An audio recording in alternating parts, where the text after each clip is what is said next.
अशी राजकारणाचा चढता आलेख या गावाने सुरुवात केला. त्यामुळे आमचं काकडे घराण्यावरती आजही प्रेम आहे आणि ते राहणार आहे शेवटपर्यंत. कारण काकडे घराण्यांसाठी आमच्या 2 पिढ्या गेलेल्या आहेत. वडिलांचं गेलं, आमचं मुलांचं पण निम्म.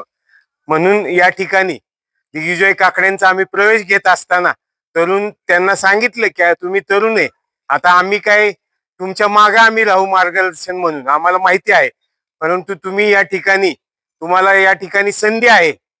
जिल्हा परिषद गट असेल किंवा अनेक जिल्ह्याचं या ठिकाणी भारतीय जनता पार्टीचं राजकारण असेल, हे करत असताना आज देशामध्ये मोदीजींचं सरकार आहे, राज्यामध्ये देवेंद्र फडणवीस साहेबांचं सरकार आहे. हे करत असताना PM किसानची योजना या ठिकाणी मोदी साहेबांनी आणली. मोदी साहेबांनी या ठिकाणी विश्वकर्मा आणली की 12 बलुतेदारांच्यासाठी 10,500 कोटी. मी माझ्या गावामध्ये किंवा तालुक्याचा अध्यक्ष असताना कमीत कमी 500 प्रकरणं केली. त्यातली जवळजवळ 300 ते 400 प्रकरणं मंजूर झालेली आहेत. त्या लोकांना पैसे सुद्धा त्यांच्या खात्यावर मिळाले आहेत. 3 लाख रुपये मिळतात त्या लोकांना. शिवाय 15,000 रुपये या ठिकाणी कुशल अनुदान मिळतं. 4,000 रुपये या ठिकाणी त्यांना ट्रेनिंगचा भत्ता मिळतो. अशा नाभिक समाज असेल, चर्मकार समाज असेल, अनेक सगळे 12 बलिदार असतील, अशी एक चांगली योजना मोदी साहेबांनी या ठिकाणी आणलेली राज्यामध्ये. देशात मोफत धान्य असेल, अनेक योजना भारतीय जनता पार्टीने या ठिकाणी आली. आपल्याला काय घराघरात त्या योजनेचा लाभ तुम्ही मतदारांनी घेतलेला आहे. माझी निंबूतकरांना एकच विनंती, आमच्यावर फिरू नका, आमच्यावर येऊ नका. आम्ही तुम्ही एवढंच आम्हाला आश्वासन करा की मतरूपी आशीर्वाद द्या.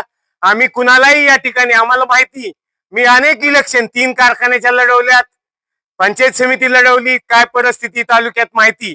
परंतु पुणे जिल्हा परिषद ताकदीनं आपण भारतीय जनता पार्टीच्या ताब्यात घेणार आहे. तसं पुणे जिल्ह्यामध्ये वारं वाहते आणि बारामती तालुक्यात मध्ये सुद्धा निंबूत कांबळेश्वर गटामध्ये 3ही उमेदवार विजय करण्याची या ठिकाणी ग्वाही देतो.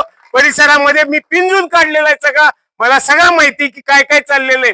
म्हणून या ठिकाणी कुणीही गाफील राहू नका.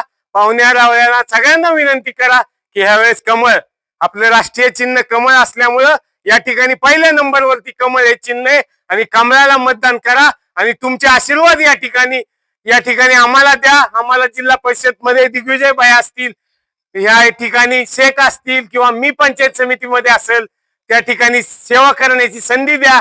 माझ्यासारख्या माणसाला बावनकुळे साहेबांनी या ठिकाणी तालीम बांधण्यासाठी 20 लाख रुपये दिले. चंद्रकांत दादांनी अनेक फंड दिले.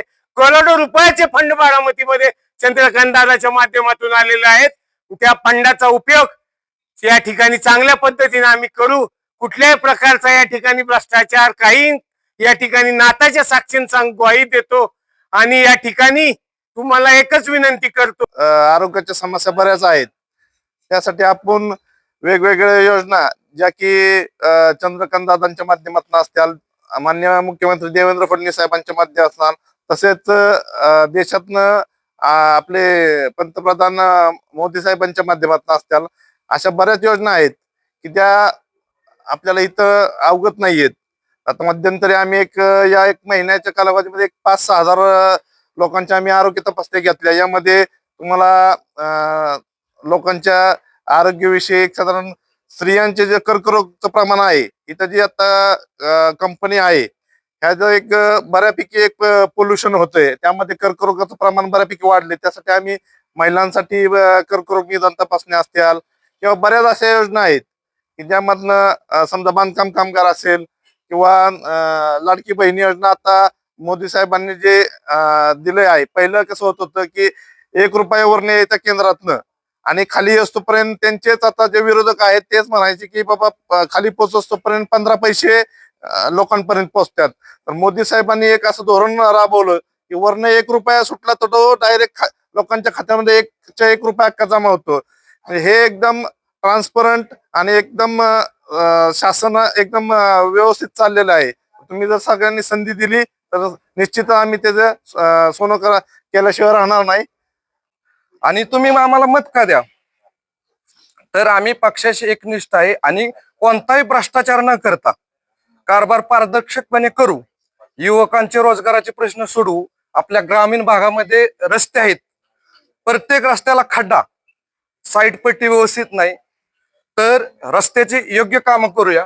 पंचायत समिती असून, जिल्हा परिषद असो, महाराष्ट्र शासनाकडून असो, जेवढ्या शासनाच्या किमा असतील ते ग्रामीण भागात तळागाळापर्यंत न भ्रष्टाचार करता सर्वसामान्यापर्यंत पोहोचवण्याचं आम्ही कार्य करू. आपल्याला सर्वांना माहिती आहे की आपण 2024 साली मोदीजींच्या नेतृत्वात केंद्रात सरकार आणलं. 2024च्या सुमारास आपण या ठिकाणी देवाभाऊंच्या नेतृत्वामध्ये राज्यामध्ये भारतीय जनता पार्टी आणि महायुतीचं सरकार आणलं. त्याचबरोबर दरम्यान 2025 साली झालेल्या बिहार राज्यामध्ये निवडणूक झाली, त्यामध्ये आपण दैदिप्यमान असं यश प्राप्त करून त्या ठिकाणी आपलं भारतीय जनता पार्टीचं सरकार आणलं. आणि अगदी काल परवाच्या स्थानिक स्वराज्य संस्थांच्या ज्या निवडणुका राज्यामध्ये सुरू झाल्या, त्याच्यामध्ये नगरपालिका असतील, महापालिका असतील, याच्यामध्ये सुद्धा आपण भारतीय जनता पार्टीचा एक नंबर 1चा पक्ष म्हणून प्रथम क्रमांक आपण पटकावून त्या ठिकाणी कालच्या महापालिकांच्या 29 ज्या निवडणुका झाल्या, 29 शहरांच्या, त्याच्यामध्ये 25 महापालिकेमध्ये भारतीय जनता पार्टीची सत्ता स्थापन या महाराष्ट्रातल्या जनतेने केली. त्याच्यामध्ये अगदी आपल्या पुणे शहराचा या ठिकाणी जर आपण विचार केला तर पुणे शहरामध्ये अगदी 165 नगरसेवकांपैकी आपण 123 ठिकाणी नगरसेवक भारतीय जनता पार्टीचे निवडून आणले. आणि हीच परंपरा आपल्याला या ठिकाणी निंबूत कांबळेश्वर गटामध्ये नव्हे तर पूर्ण या पुणे जिल्ह्यातील 73 जिल्हा परिषद गटामध्ये कायम ठेवायची आहे. आणि त्यासाठी आपण या ठिकाणी विजयाचा या तिन्ही उमेदवारांचा संकल्प करण्यासाठी एकत्रित जमलेलो आहोत.